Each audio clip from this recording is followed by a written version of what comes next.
Vamos a suponer que yo trabajo para Jorge.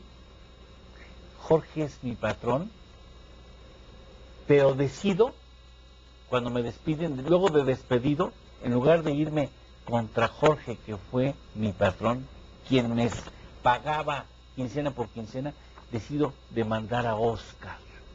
Pero Oscar se entera de que yo lo demando 8 años después. 8 años después. Póngase usted en los zapatos de la pyme a la que le pasó esto. Vamos a ver el testimonio. Y quiero comentarles un caso que llamó mucho mi atención y que resulta un buen ejemplo para esta plática. Hace unos días, el 7 de mayo, una empresa X recibió en su domicilio un emplazamiento a juicio laboral por 3 empleados de una empresa de seguridad que hace unos años trabajaba para esta empresa X. Al momento de recibir el emplazamiento, el representante de esta empresa se percata que la demanda fue interpuesta ante la Junta Local de Conciliación y Arbitraje de Lagos de Moreno en junio de 2004, es decir, hace varios añitos, ¿no? Sin que durante ese tiempo se hubiera emplazado a juicio nunca a la empresa de seguridad, es decir, a esta empresa nunca se le emplaza a juicio, y sí emplazan a la empresa que es cliente de nosotros. Ante la imposibilidad de llevar a cabo el emplazamiento a juicio de esta empresa de seguridad, en una audiencia en marzo de 2012, estos actores enderezan la demanda, es decir, mueven la demanda también en contra de mi cliente, que en ningún momento fue su patrón, simplemente contrató los servicios de seguridad privada a una empresa X. Resulta increíble que esta empresa de seguridad y que mi cliente ya está deslindada de la empresa de seguridad y que nuestro cliente tenga una contingencia actualmente de 2,5 millones de pesos derivado de un juicio que interpusieron personas que jamás fueron sus empleados y que ahora, transcurridos 8 años, se ha llamado a juicio mi cliente. Lo anterior obedece, entre otras cosas, a la falta de recursos e infraestructura de las autoridades laborales. También es una estrategia común de varios abogados, o de muchos abogados, encarecer los asuntos a través del transcurso del tiempo y ante la falta de un límite que genera los pasivos laborales ilimitados para las empresas, es decir, no hay un tope para este pago de salarios caídos, pero puede transcurrir el tiempo que sea necesario. Por ello, considero que es de suma importancia que la Ley Federal del Trabajo sea reformado de modo que se limite la actualización de salarios caídos a fin de promover la inversión en el país y se generen mayores empleos y la durabilidad de los juicios sea mucho más rápida, es decir, se acorte el tiempo que transcurre de los juicios. Bueno, yo les pregunto, ¿estas son de las injusticias que tú dices? Sí, realmente cuando uno ve casos como estos, podría pensar que en la realidad de la impartición de justicia mexicana, laboral, Kafka podría ser un escritor costumbrista, ¿no? Bajo esta premisa sí encontramos un caso legal, pero totalmente injusto. Una persona que a lo largo de 8 años vive sin saber que tiene un litigio en su contra, ¿no? Y con una contingencia que crece, porque lo que hay en el fondo de todo esto es una prestación que en diversos foros, un servidor, Óscar de la Vega, también ha estado gritando que debe modificarse en la reforma laboral, es los salarios caídos. A ver, platícale, explícanos para que entendamos por qué es injusto. Sí, los salarios caídos consisten en una prestación que un trabajador que se considera o se dice despedido puede reclamar en una demanda. Tienen la naturaleza jurídica de una indemnización. A manera de indemnización yo puedo pedir que derivado de un despido se me paguen los salarios caídos. Es importante decir, Eduardo, que estos salarios caídos se tendrán que pagar por todo el tiempo que dure el juicio. Si el juicio dura 5 años, sí, y si el trabajador gana el juicio, yo le tengo que pagar los 5 años como si hubiera trabajado los 5 años. Como si hubiera trabajado. Entonces, en este caso que vimos, el juicio ya empieza con una contingencia de 8 años de sueldo. Hemos visto tronar y quebrar pequeñas y medianas empresas por esta prestación. Lo que hemos venido diciendo en distintos foros es que esto debe tener un tope. En otras legislaciones le han puesto un tope. El espíritu original de los salarios caídos hace más de 40 años era ese. Decir, ¿cuánto te tardas en encontrar un trabajo, empleado? Vamos a resarcirte. ¿Cuánto tiempo dura el juicio laboral? Si tú sumaras los tiempos del juicio laboral, como dice la ley, en el mundo ideal, un juicio laboral debiera tardar 3 meses. Entonces, la idea es un poco que se limiten los salarios, ¿verdad?, a ese número de meses. ¿quién es el responsable de que un juicio tarde 8 años en empezar? Pues no sé, la autoridad, los abogados, las versiones de las partes pueden alargar artificialmente un conflicto, Entonces ¿no? hay una responsabilidad compartida. Sí, sí, sí, por supuesto. En el fondo, en este caso, lo que hay es un riesgo de un pequeño empresario, de un emprendedor, ¿no?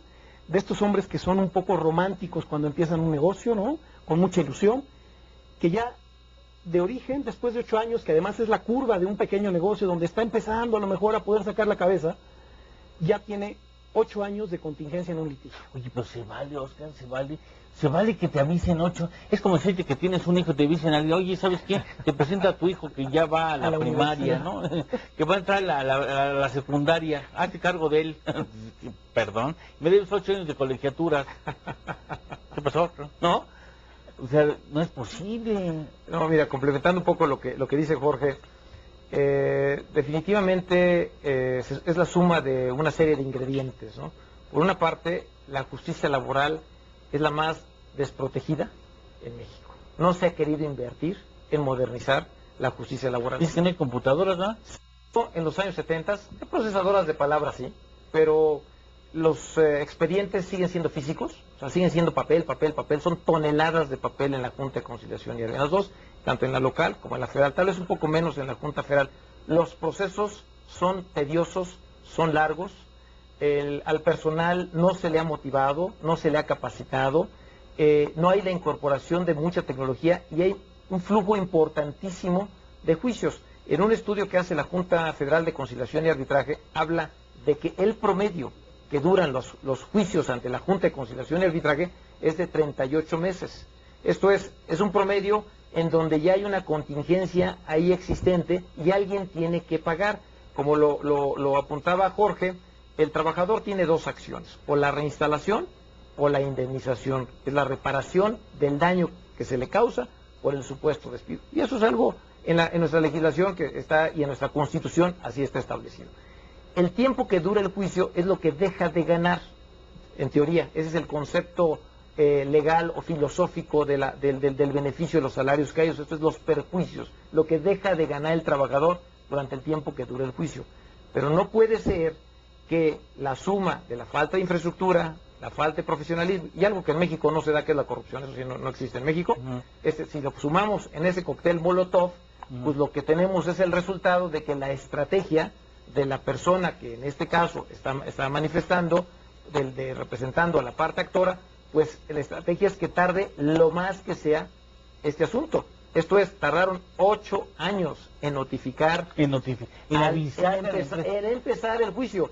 Lo recibe la empresa y la expresión, pues precisamente que tú haces el día de hoy, fue la que tuvo el gerente, el propietario, no me digan y es más, ni siquiera es su trabajador, es de un tercero. Ahora, es una parte. Yo sé que hay responsables, una especie de responsable solidario, ¿no? O sea, el hecho de que tú, empresa 1, hayas hecho un outsourcing, hayas cubierto parte de la responsabilidad con los servicios profesionales y especializados de la empresa 2, no exenta, porque ya me explicaron que no exenta a la empresa 2 de ser obligado en las responsabilidades laborales de los trabajadores, aunque no les haya pagado. Es como si yo te dijera que tú tienes que mantener a mi chamaco, aunque no seas el padre, ¿no? Bueno, vamos a ponerlo en los terrenos para que vea usted qué injusto es que yo le diga a Oscar, oye, Oscar paga la colegiatura de mis hijos. Oye, ¿por qué? Si no son mis hijos. Ah, no, tú eres obligado solidario y tú me pagas las colegiaturas de mis hijos y ya tienes 8 años de retraso del jardín de niños, ¿no? Yo sé que eso existe. ¿Existe en otras partes del mundo eso? Sí, sí existe, pero hay que ponerlo en su justa dimensión. Vamos a ver, hay buenos y malos de los dos lados, ¿no? Sí, por supuesto, no vamos también a poner como... Claro, a enconar o a extremar. Que son santos los empresarios y son perversos los trabajadores. Exactamente, ¿no? Es un poco este viejo discurso, ¿verdad? Sí. Partiendo de esa premisa, hay que entender que la Ley Federal del Trabajo también busca que no quede un empleado desprotegido por estas tendencias mundiales de outsourcing y tercerización. Entonces, lo que la ley, con buena intención, aspira es que el trabajador no quede afectado y que no tenga quien reclamarle y que después desaparezcan, ¿no? También son casos hipotéticos que desaparezca una maquiladora coreana y no tengan a quien reclamarle, ¿verdad? Bueno, ha sucedido. Ha sucedido. Sí, lo digo sarcásticamente. Entonces, ¿qué es lo que ocurre? Que se ha abusado de esa figura. El espíritu de la figura es que el trabajador se proteja, pero se ha abusado de esta figura y entonces se ha llevado a extremos en donde tú eres mi empleado y si yo tengo como cliente a Oscar, permíteme el ejemplo, ¿no? Tú demandas a mi cliente, cuando en realidad tú no has hecho ningún tipo de trabajo hacia él, ¿no? Entonces se ha llevado a los extremos y la responsabilidad, decíamos, es compartida. Aquí también tenemos que entender, estamos ante una rama del derecho en la que se puede ir a llevar un asunto sin ser abogado. No hay cédula profesional. Tú te puedes imaginar qué perfiles son los que tenemos ahí litigando. Hay personas que de esto hacen un verdadero modus vivendi. Entonces, a propósito, demandan a todos los demás. Tú imagínate si Oscar, que yo soy una pyme, y Oscar es mi principal cliente. Entonces, como a él lo involucran en un juicio, ¿qué es lo que yo no quiero? Generarle un problema al señor, porque es mi cliente. Y entonces, ya la línea entre una extorsión y la responsabilidad solidaria que aspiraba la Ley Federal del Trabajo es muy tenue. ¿Estás de acuerdo? Híjole, bueno, déjame decirte que yo, porque tenemos otros 2 casos más, yo lo que diría es, si la ley se antoja, lo justo es, si yo compruebo con un contrato, ¿sí?, que yo no era el patrón original, sino que simple y sencillamente quien estaba pagando el que me contrató a mí, ¿no? Pues ya con eso dice, bueno, entonces reorientamos la demanda. Porque las pulgas se le cargan al perro que no tiene, que tiene la menor responsabilidad, ¿no? Pero bueno, este es un caso. Vamos a una pausa y tenemos otro caso más que presentaremos aquí en Universo Pyme Periodismo Útil. Los abusivos de ambos lados, por supuesto, pero en este caso una persona deja de trabajar voluntariamente, deja de asistir a su trabajo y tiempo después demanda a la empresa por supuesto despido. Y hoy la contingencia pone en serio riesgo la existencia de la empresa demandada. Escuchemos el testimonio. A nuestras oficinas una vez acudió a solicitar empleo la señorita González, quien fue contratada como agente de ventas de productos químicos y a quien se le contrató con un salario base de 13,000 pesos mensuales brutos, más todas las prestaciones laborales y de previsión social que señala la ley laboral en México, e incluso prestaciones extralegales, tales como vales de despensa, fondo de ahorro, etc. A los 4 meses de haber contratado a la señorita González, ella ya no se presentó a laborar, no nos dio aviso ni nos dio explicación alguna, solamente dejó de asistir a la empresa.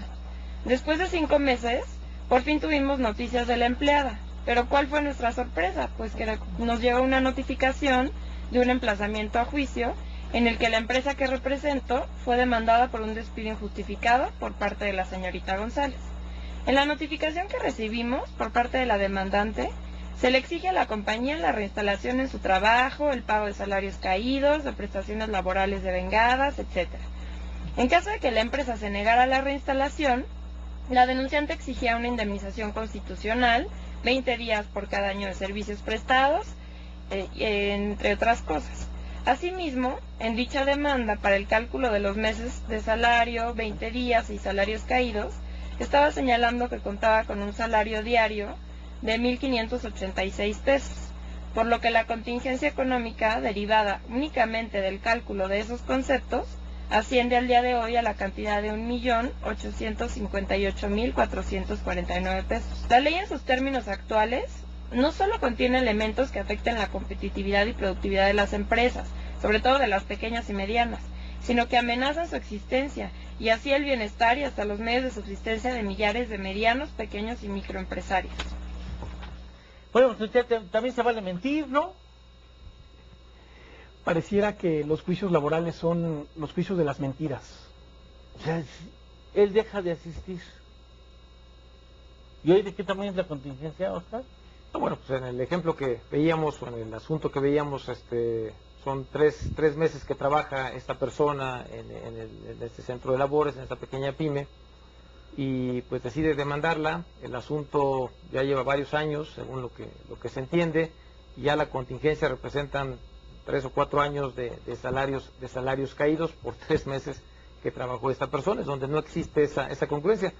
Por ahí dicen, mira, yo no sé si es cierto, pero me decía un profesor en la Universidad Iberoamericana, hoy muy de moda, que decía que es tan malo ser patrón en México, tan malo ser patrón en México, de acuerdo a la Ley Federal del Trabajo del 70, que ya ni la Virgen de Guadalupe quería seguir siendo patrona de México. Entonces, yo creo que es donde tenemos que tratar de buscar cierto matiz. Digo, sí se debe de proteger al trabajador, totalmente de acuerdo. Se deben de garantizar derechos mínimos, totalmente de acuerdo, pero debe de haber cierto límite. Ese es yo creo que donde tenemos que empujar fuertemente, que haya una flexibilidad para que la pyme, para que el empresario mexicano pueda contratar por 2 meses, por 3 meses, por 4 meses, con seguridad jurídica. Hoy por hoy te dice la ley, sí lo puedes hacer, está bien, pero la naturaleza del trabajo tiene que justificar su temporalidad. Entonces, nos pone ya en una situación en la que un tercero va a decir si la naturaleza del trabajo lo justifica o no. Y entonces le hace un presidente de la Junta de Conciliación y Arbitraje o de un tribunal colegiado. En el ejemplo que ahora mencionaban de la persona que trabajó 3 meses, pues habrá que acreditar si la temporalidad existía o no existía, si era un contrato de trabajo por tiempo determinado o no. Y entonces es la certeza jurídica la que estamos tratando. Es decir, México tiene que ser un país que genere empleo formal, pero se vuelve tan difícil el contratar a una persona, como lo apuntaba Jorge, en todos los intríngulis en los que te puedes llegar a meter, que entonces vas por otra puerta, el de la economía informal. O peor aún, apuntaba ya algo Jorge, el tema de la tercerización, pero la tercerización malentendida, como simulación. Esto es, cuando ya un tercero los hace socios, los hace miembros de una cooperativa, cuando la realidad es que existe una relación de trabajo. Entonces pones tantas trabas, lo hace tan rígido el sistema, que es el que hoy tenemos, que buscas otras alternativas para evadir la responsabilidad laboral, como el caso que ahorita estamos escuchando. Una pyme, trabaja 3 meses, tenía la idea de que lo había contratado por tiempo determinado, pero ya ahorita va a entrar a ver los dimes y diretes, si la naturaleza del servicio lo justificaba o no, etcétera. La multinacional tiene toda una infraestructura, Eduardo, tiene el recursos humanos, el experto laboral, esto, aquello, tiene dinero para aguantar cualquier pleito, por largo que sea. Pero el empleador, el 90% de los empleadores en México somos las pymes. Vale la pena, déjame decirles, y yo hice una misión de mi parte. En el país existen unidades económicas, 15 millones, vamos a hablar de números gruesos. 5.150.000 empresas, números cerrados, números gruesos, 5.150.000 empresas, de las cuales el 99.8% son micro, pequeñas o medianas, 99.8%, solamente el 0.2% son grandes empresas. Estamos hablando que grandes empresas en México no son más de 3.500 empresas. Fíjense nomás. Las micro, pequeñas y medianas empresas generan 8 de cada 10 empleos formales en el país, 8 de cada, datos de la Secretaría de Economía, 8 de cada 10 empleos formales en el país, los formales, registrados ante el INPE, son de micro, pequeñas y medianas. En cuanto a microempresas, son 97.5% de las existentes en México son microempresas, que tienen entre 0, bueno, no pueden tener entre 0, entre 1 y 10 trabajadores. Una empresa así no soporta un litigio. Permíteme evidenciar lo perverso del caso planteado.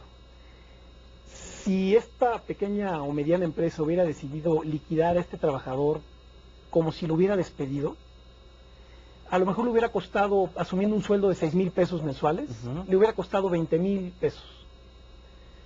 Después de 3 años, en salarios caídos ese asunto vale 200,000 pesos, solo en salarios caídos, más honorarios de un abogado, más el tiempo que el pequeño empresario está distrayendo para ir a la Junta de Conciliación y Arbitraje, a pasar a lo mejor horas parado esperando una audiencia. Entonces, cuando en realidad el empleado abandonó el empleo, el trabajador dejó de presentarse, y entonces entras a esta perversidad en la que a veces prefieres liquidar al trabajador, aunque él abandonó el empleo, que meterte a un sistema de impartición de justicia en donde sabes que puedes tronar. Entonces, el trabajador que te abandonó se vuelve tu socio en el negocio, ¿no? Hay que compartir con él estas utilidades. Yo creo que el caso, lo que en el fondo está queriendo hacer patente, es la perversidad en este sistema que está congestionado ya, ¿no? La impartición de justicia, y a lo que pueden llegar las contingencias. Y dos, lo que hace patente el caso es que no se sanciona ir a mentir a un tribunal, ¿no? Tiene que empezar a cambiar la cultura para que esto se denuncie. Es un delito, es un delito. Sí, por supuesto. Tú vas a levantar un acta diciéndome la mentira y te pescan ahí. Te la arman de tos, ¿no? Como decimos, ¿no? Y no te sueltan. No, bueno, sí te sueltan. Después te sueltan según tu criterio. Lo dejan a tu criterio. Lo dejan a tu criterio. Pero bueno, es que eso no puede seguir sucediendo en México, porque ahora vamos a poner no del lado del patrón. Qué injusto es que existiendo poco más de 7 millones de jóvenes que están en la generación Nini y algunos que quisieran trabajar, no existen las formas jurídicas que les permitan entrar como ayudante, aprendiz de, porque es una figura que tengo entendido no existe en la legislación mexicana. Mira, en el caso, por ejemplo, de España, recientemente en la muy criticada reforma laboral que realizaron, es una reforma integral. Si bien es cierto, disminuye los costos del despido derivados de la crisis económica que enfrenta fuertemente España, también lo es que propicia e incentiva la contratación de jóvenes, gentes con menos de 30 años de antigüedad y más de 40. Entonces, se hace un incentivo a que las empresas españolas contraten estas personas.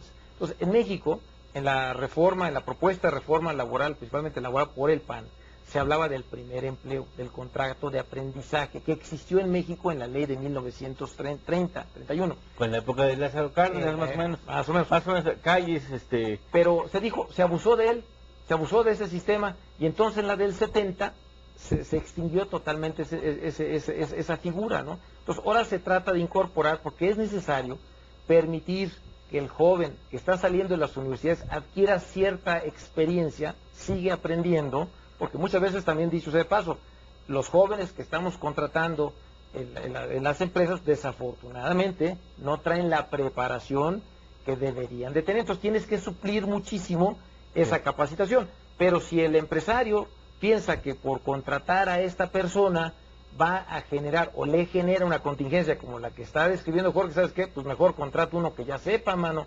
Y entonces inhibo la generación de este tipo de empleos que tanto requiere el país. Los chavos se quejan mucho de que les exigen experiencia y nadie les da la oportunidad de tener experiencia. Ese es un asunto que reclaman justificadísimamente. Y se presta, fíjate que se nos pasó, valdría la pena retomarlo, se presta a que la economía informal sí genere relaciones de trabajo mucho más perversas, mucho más ventajosas de los que pudiera producir una reforma legal. Eduardo, en la economía informal, ¿cuál jornada de trabajo? ¿Cuáles horas extras? ¿Cuál protección de las madres trabajadoras? ¿Cuál protección de los menores? ¿Cuál seguro social? O sea, están en el total desamparo casi 14 millones de mexicanos. Esa es nuestra realidad. ¿Por qué cerramos los ojos y por qué queremos seguir bajo el esquema de nuestra legislación que funcionó en los 70s? Pero hoy por hoy la economía es totalmente diferente. Poniéndote una analogía, el coche más eficiente de 1970, aquel coche que tú y yo quisimos tener en aquellas épocas, lo pones a competir con el coche más modesto producido en el 2012, no tiene nada que hacer. Va a ser más eficiente, va a ser más seguro, va a ser más rápido, va a ser más cómodo, etcétera, etcétera, etcétera. Entonces un poquito el tema, ¿qué estamos haciendo para reaccionar a nuestro entorno económico? ¿Cómo hacemos de México un lugar donde se propicie la inversión tanto interna como externa, donde se genere el empleo formal?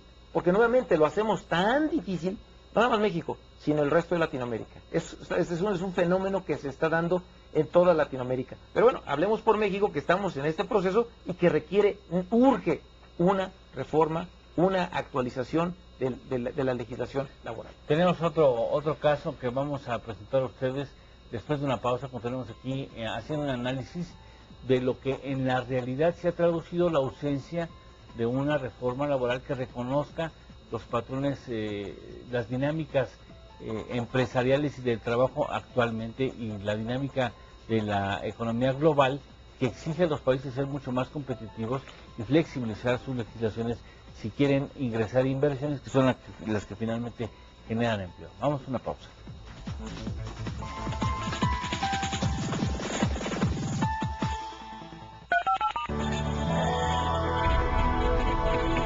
Efecto TV.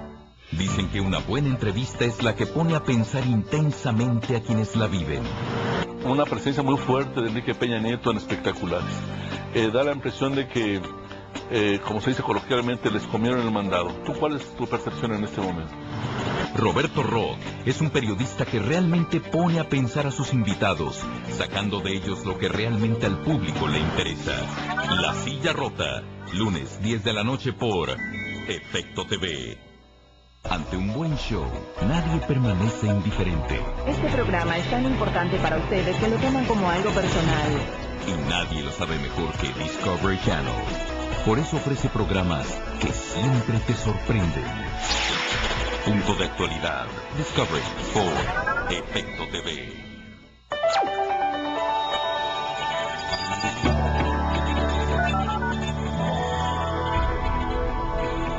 Efecto TV.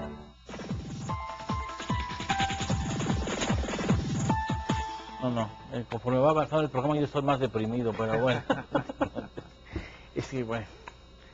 El caso, no me lo va usted a creer, huelga en su propia casa. Y no hablo, por supuesto, de su mujer. Con muchos esfuerzos logramos ahorrar dinero y obtuvimos un crédito Infonavit. Y así logramos adquirir un departamento en la Colonia del Valle, aquí en la Ciudad de México. El departamento requería de algunas remodelaciones, por lo que decidimos contratar a algunos albañiles para que ellos llevaran a cabo las reparaciones y quedara, si no como nuevo, en buenas condiciones para habitar. Un día por la mañana recibí una llamada de mi celular, que era el maestro de obras quien requería de mi presencia, ya que afuera de nuestro nuevo domicilio se encontraba un señor Pedro Martínez. Al llegar al inmueble, el representante sindical se dirigió inmediatamente a nosotros y nos hizo entrega de un escrito, que a su decir había sido presentado ante la Junta Federal de Conciliación y Arbitraje, mediante el cual nos emplazaba a huelga por firma de contrato colectivo. Ante esta situación, y toda vez que los representantes del sindicato eran conocidos por ser golpeadores, Enrique Alejo nos aconsejó negociar con el sindicato el monto de la compensación. Al día siguiente, mi esposo, el abogado Alejo y yo nos reunimos con Pedro Martínez, quien acudió acompañado con 4 miembros más del sindicato, en un restaurante ubicado en el centro de la ciudad. Después de varias horas de negociación y entre amenazas y arrebatos, la cuestión quedó zanjada con 15,000 pesos. Concluida la plática, le entregamos dicha cantidad en efectivo en un sobre cerrado. Obviamente estábamos enfurecidos y nos embargó un sentimiento de completa indefensión. Y bueno, creemos que ante este caso que hoy les narro, es evidente que nadie está exento de vivir una situación similar a la que vivimos mi esposo y yo, al menos no con el texto actual de la Ley Federal de Trabajo, que otorga a los sindicatos el derecho de emplazar a huelga por firma de contrato colectivo, sin importar si representan o no a la mayoría de los trabajadores, lo cual puede quedar abierta a una extorsión. Al amparo de las reglas anteriores a la globalización, el corporativismo que amamantó el PRI, ¿no?, para consolidar el sistema político mexicano, que tuvo su razón de existir, y tuvo su razón de existir, ¿no?, en un contexto político y social determinado, hoy es inoperante y es uno de los más agresivos insultos a la modernidad nacional. La existencia de un sindicalismo mal entendido, que tienen esta expresión de que en una casa no puedas construir un cuarto más sin que te lleguen unos guardias exigiendo un noche. No inventen. No entiendo. Mira, el tema es otra vez injustamente legal. Yo a los jóvenes estudiantes les pongo, cuando tratamos este tema que vimos en el caso, les pongo el siguiente ejemplo. Es como si en México todos los hombres entre 30 y 40 años tienen que estar casados a la fuerza. Y entonces, si tú dices, yo no me quiero casar, aparece la candidata en cuestión y te pone una pistola y te dice, te tienes que casar conmigo. Esa pistola se llama emplazamiento a huelga. Y como en los tiempos de Porfirio Díaz, está regulado el sistema y el procedimiento de huelga de tal manera que primero matas y luego averiguas. Es decir, primero pongo las banderas y luego averiguo si eres una familia o si no eres una familia, si tienes derecho a sindicalizarte o no, si tienes o no empleados. A esos absurdos llegan, ¿no? A emplazar a lugares en los que no hay empleados. Entonces, este ejemplo ilustra un poco lo dramático. Estamos hablando de procesos de autoconstrucción. Sí.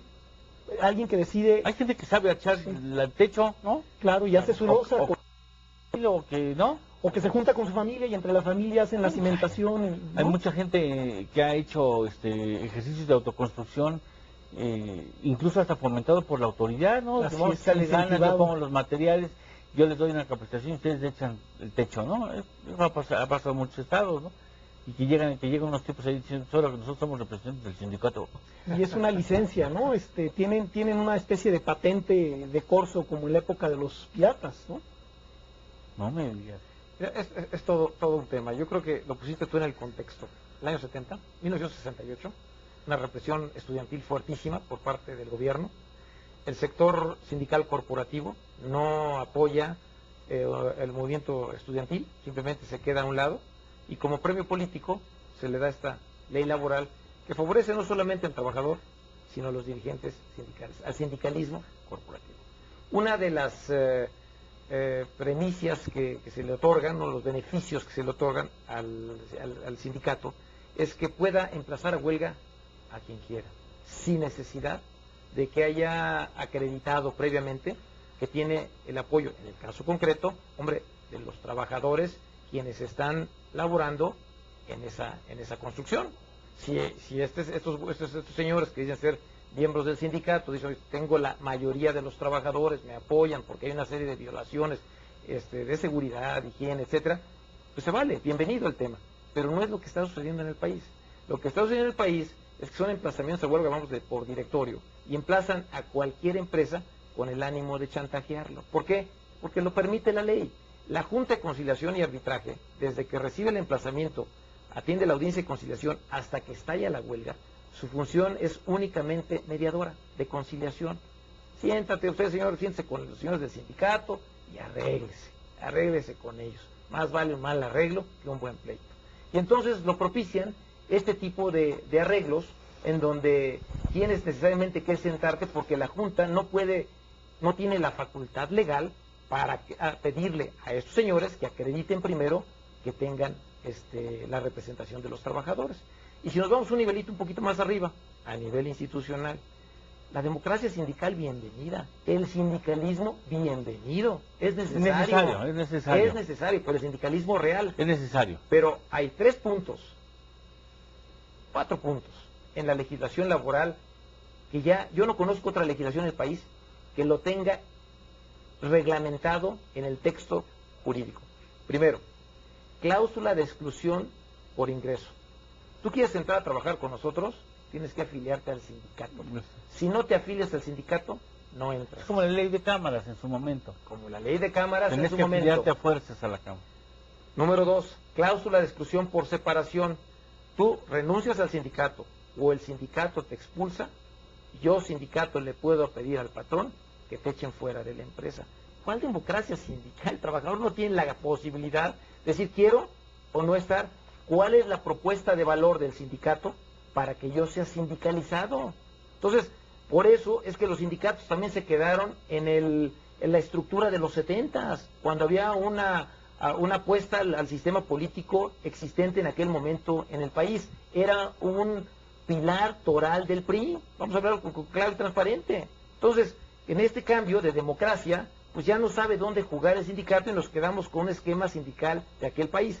El tercer elemento, las cuotas sindicales, por ley, el patrón tiene la obligación de retenerte de tu dinero, tu 2%, 3%, 4% y entregárselo al sindicato. Que no pague impuestos. Y además, y ese era mi siguiente punto, está pagando impuestos uno. El sindicato como tal no está fiscalizado como tal, no hay reglas de transparencia. No pueden ser fiscalizables. No es un ente jurídico sujeto de derechos y obligaciones en materia fiscal. Entonces, todo eso pues, hace el cóctel molotov que hoy tenemos y los abusos que hoy por hoy tenemos. Entonces, por eso es que tratamos de propiciar esta reforma en donde lo mínimo indispensable que los señores acrediten antes de cerrar la construcción de mi casa o mi pyme o mi empresa, que acreditan que tengan el apoyo de los trabajadores. Jorge. Déjame decirte para reanimarte un poco. ¿Tú crees que es posible ese milagro? La otra cara de la moneda de estos mecanismos de extorsión, porque eso es lo que son, se llaman contratos blancos o contratos de protección. ¿Qué ocurre entonces? Y esto es un poco el triste consejo que con el marco legal que hoy tenemos podemos dar, es estas empresas deben ponerse una vacuna para que cuando llegue el extorsionador y le diga, cásate conmigo, tú le digas, ya estoy casado. Y a lo mejor tu matrimonio es un matrimonio simulado de conveniencia. Tú firmas con un sindicato blanco, un sindicato de protección, que lo que hace es eso, vacunarte ante estos ataques. No estamos hablando de un sindicalismo auténtico donde hay una preocupación de la gente, estamos hablando de un proveedor que en el mundo de a pie real de nuestra economía le vende servicios de protección como en la época de la mafia siciliana o de Chicago a los empresarios.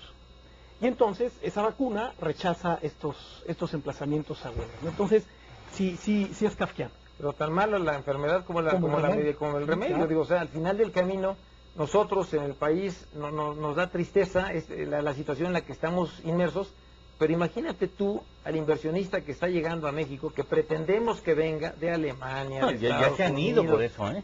Sí. Y Ya se han ido. estos problemas. Grandes capitales ya se han ido porque no entienden cuál es la cultura laboral en México, no lo entienden.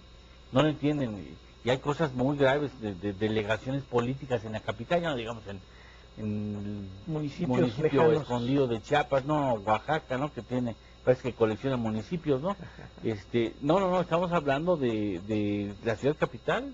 Sí. Aquí hubo extorsiones y a mí me las comentaron directamente de $2 millones para poder permitir a una multinacional que venía de Francia trabajar en esta instalación, en establecimiento de servicio de gas natural en la capital.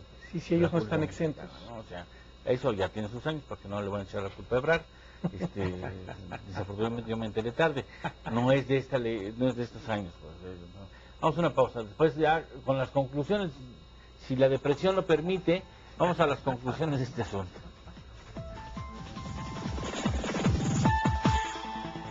Como un homenaje, este programa obviamente es grabado como un homenaje a Carlos Fuentes, como lo recuerdo cuando dijo, entre muchas cosas interesantes, inteligentes o brillantes, siempre dijo aquello de que los problemas del país son muy grandes y los candidatos a la presidencia son muy pequeños.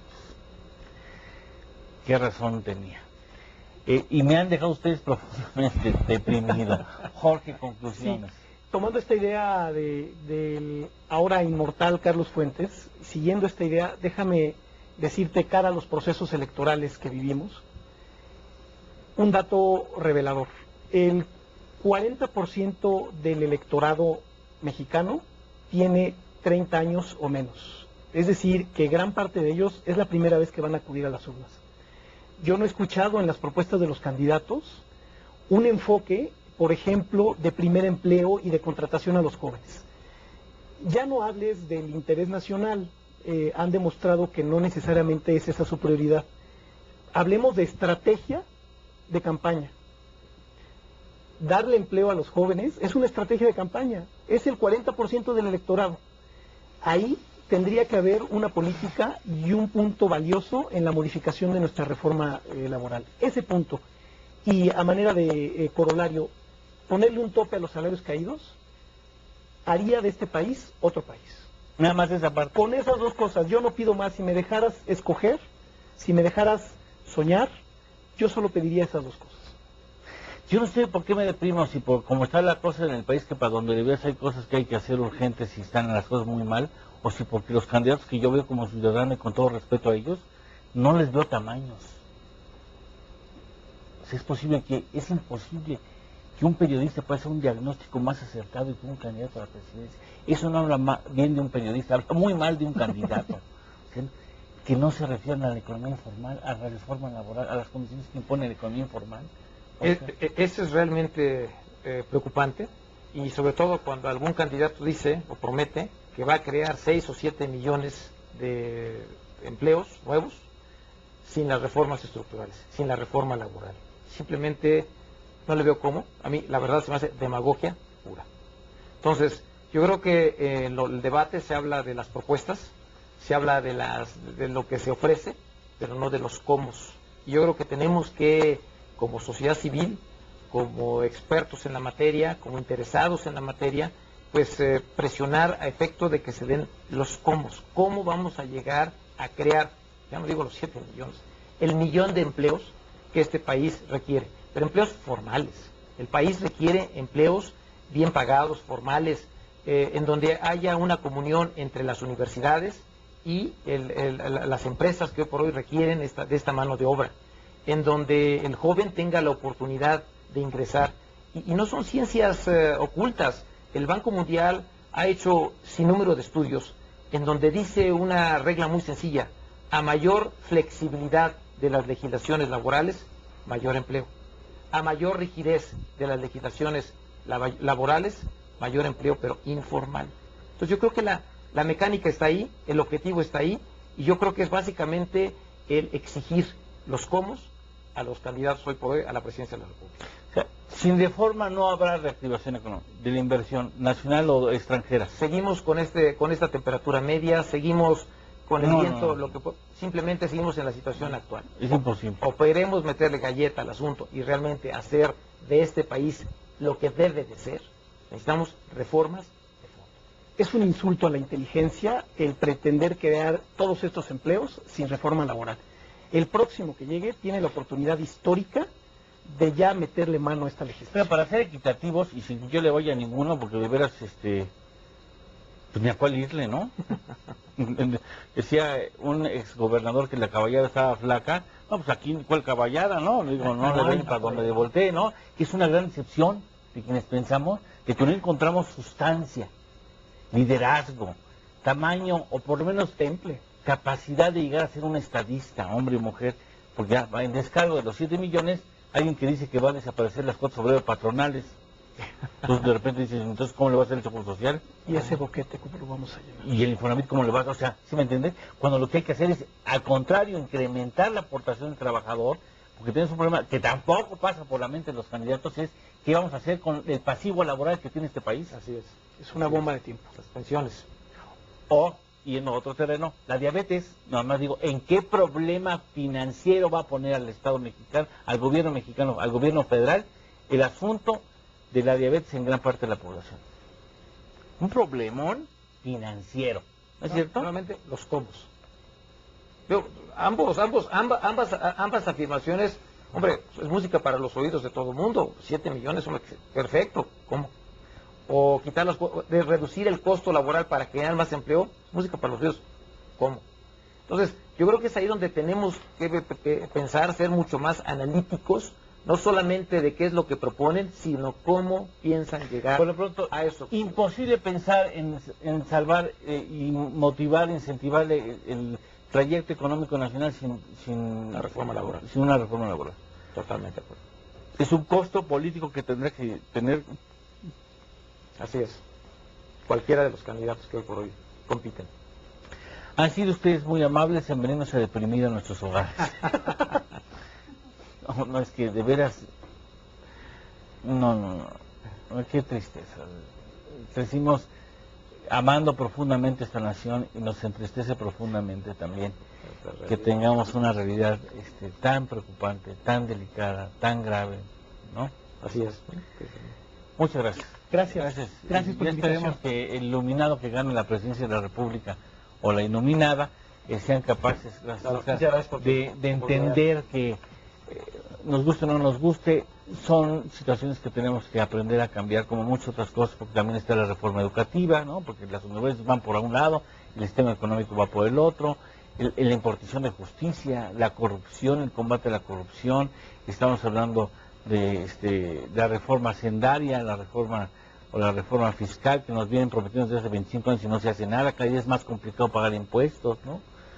Ya se necesita necesariamente un contador, ¿no? Y ahora ya también abogado para defenderte, pero es muy difícil la legalidad, la formalidad en México. Por eso la gente se va por la economía informal, donde hay condiciones mucho más graves que las que hoy intentamos evitar. Muchas gracias por su Gracias por la invitación. Gracias por su atención. ¿Tenemos una pausa todavía? Vamos a una pausa.